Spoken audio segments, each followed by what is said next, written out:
So now we have an understanding of putting the boot on and denying meaningful lever control to protect our ankle. And now we're going to be looking at actually starting to deal with the position itself, stripping the control that they have on our hips so that we can create mobility, and then being able to extract our knee. So Kevin has me in standard Ashi.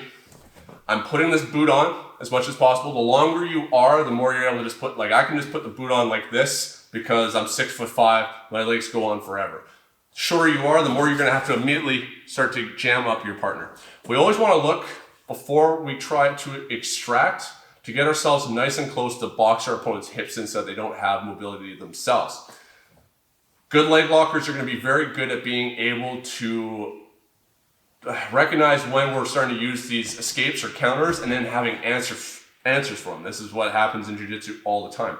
What I'm looking at doing is getting my hips in close to push this top leg in as much as possible to my partner's butt so that he's unable to move it around freely. This knee is closing in to my opponent and I have it at a post at a 45-degree angle. We'll show another angle at that in a minute.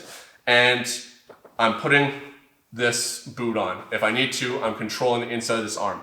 From here, what I need to do is get this foot off the hip. This is priority number one when it comes to actually trying to escape this position. Because it's an open circuit, this is relatively easy to do. However, our opponents are always going to have answers for this. Because I'm based like this is the best way for me to be posted to keep myself in alignment because my knee is pointing to this direction towards the screen. My hips are going to be pointing in this direction. My chest and shoulders are going to be pointing in this direction. Alignment from the concept of posture, I want everything facing the same direction. If I'm trying to post on my right hand here, this is not the best base. Even by having my chest pointing forward while my knee is out that direction, there's now external rotation in my hip. So try and make sure everything is pointing that same direction. This is also what's going to allow me to be able to perform a technical stand-up. If, say, as I started to pull this leg off and Kevin starts moving his arms around to try and close up to my knee or something, I might even be able to just extract my knee straight up. Versus if I'm posted on this opposite arm with my chest pointing forward, I'm gonna have a hell of a time trying to perform a technical stand-up. So, I'm here. This hand is gonna be grabbing upwards of the toes or this big toe joint here, so I'm controlling the end of the lever. Do not push down at the heel. You're gonna be successful sometimes, but pushing at the mid of the foot is not the end of the lever. I want to be able to externally rotate his leg and control this lever, which is gonna allow me to do that. If Kevin keeps his foot nice and tight, and I try and push on his heel, his leg is able to overpower my arm. Here, pushing it, separating it. If he has the toes on the mat here, I'm not necessarily going to be able to push his foot completely off, but I'm going to be able to pull it outwards a little bit and back my hips away from it. And so right here, being able to create that space, if we just turn, if I can't necessarily push his foot away from me, all I'm doing is checking it in place so that then I can get my hips away from his foot. Once I've created that space, my goal is to get on top and sit on top of his leg here. So as I'm here, I'm lifting up, putting my butt on top of his leg, collapsing it. In this position, boxing up his hips, putting the boot on, keeping myself safe. Comes over my hands to the big joint of the toe, separate off of my hip, and then I'm gonna lift myself by having this right foot in base to then sit left side of my butt cheek on top of his ankle. What I want to do is I want to be able to pin it in place by accessing it as a lever, stapling it to the floor so that I shut down his ability to immediately switch into other kind of counter leg locking attacks. If we were just to switch positions here, this control of defending the single leg X or standard Ashi is the oldest trick in the book. It's what we have to do. Everybody knows how to defend it. So if Kevin does not box up this and put pressure on this top leg, if he peels his foot off the hip, I'm going to move straight into outside Ashi. If Kevin peels this leg off and then jumps right over top of it, it's too easy for me to move right into standard Ashi or any other leg position right on the other leg. Or, especially as we're looking at ankle lock defense, The belly down ankle lock is one of the more dangerous ankle locks. If Kevin just peels his foot off and throws it and jumps over top, nope, just over top, hopping over again. This leg gets clear, and so now I can bring this shin over top, build myself into base, and finish with a belly down ankle lock. We need to make sure that we're controlling our opponent's legs as levers and shutting down their mobility so that they're unable to keep repummeling as we look to try and get back into inside space. The whole thing with leg locks is we're controlling inside space when we're attacking. If Kevin has double butterfly hooks, I cannot attack him with any leg locks right now, anything meaningful. What I need to do is I need to be able to get inside so that then I'm able to move into these positions. So now as we're looking to defend this, we're looking to put ourselves in strong alignment, hipping out to the side, so that then we can repummel our one leg inside. So Kevin's got me with the ankle lock, position myself in strong alignment, access into the lever of the foot, getting it off of my hip. That one was a combined effort of me lifting my hips while at the same time pushing him down, sitting on top. Then this hand, now that it's no longer controlling his top of his foot, it's coming over to control the top of his knee here.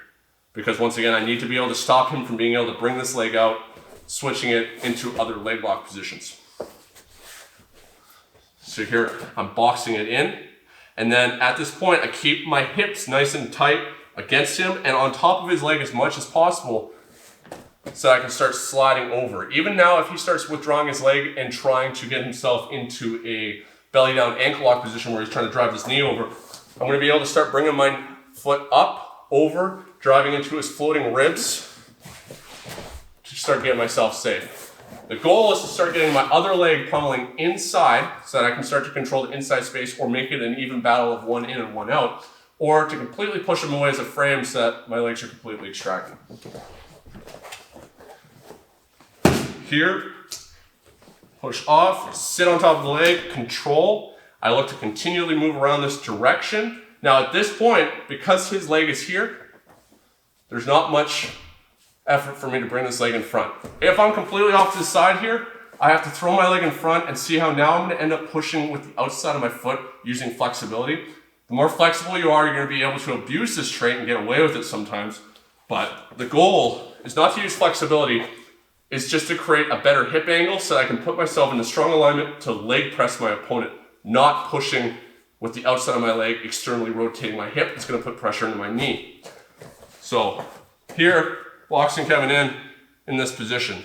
I'm staying nice and tight. I'm adjusting my hips and starting to get myself facing towards Kevin here rather than off to the side. And then I start bringing my leg over top. I can block at the hips. I can block on top of the forearms here.